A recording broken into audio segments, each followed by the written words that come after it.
Hello, I am so excited that my book, A Hope More Powerful Than the Sea, is gaining popularity with readers in China. When I first wrote the book 7 years ago, I knew that it was a story that would resonate with people all over the world. At the time, my job at the UN Refugee Agency, UNHCR, involved hearing countless harrowing stories of people risking everything, fleeing for their lives. But there was one story that kept me awake at night, and that was Doa's. She was a young Syrian refugee driven from her home by a brutal war.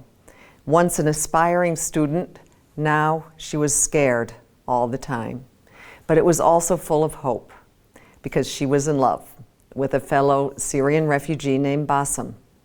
They couldn't see a future where they were, though, and so they decided to risk everything to reach Europe, putting their lives in the hands of ruthless smugglers to travel across the sea.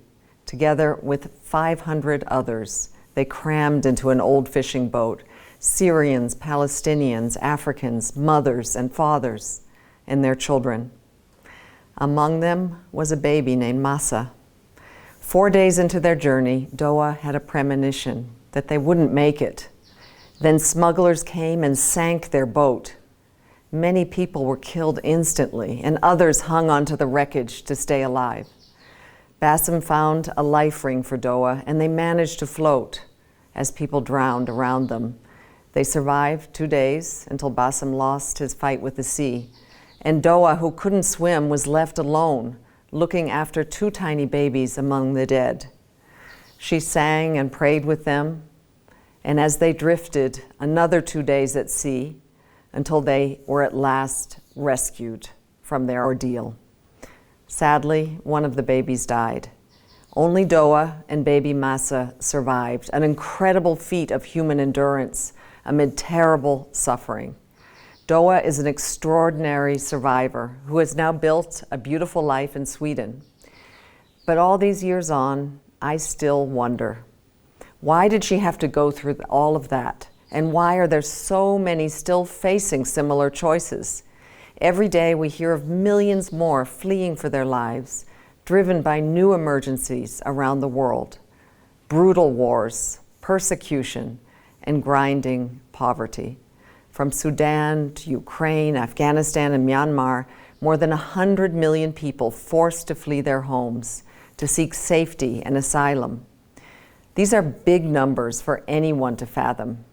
But there's a saying, that statistics are human beings with the tears dried off, and every day we are bombarded with bad news, wars, climate change, famine, and extreme weather.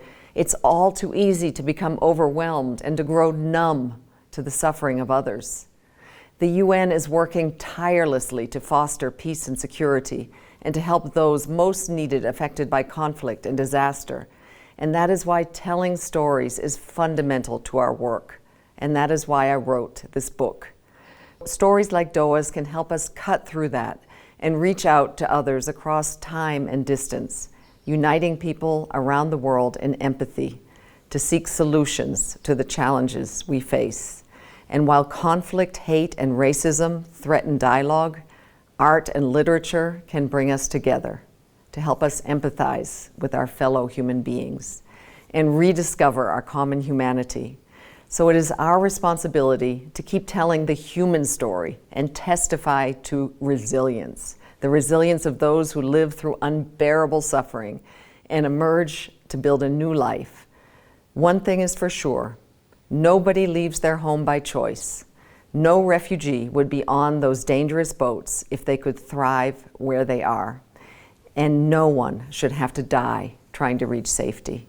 Everyone deserves humanity and dignity and the chance to tell their stories.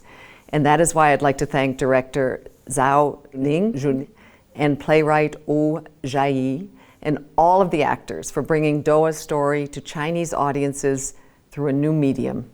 I hope their tale of survival and resilience helps more people see beyond the numbers to the human beings behind the statistics, and I hope it inspires more of you to help us, to help UNHCR by supporting our work towards a world in which no one is left behind, and we all come together to support refugees, to make sure that, like Doa, they not only survive, but thrive.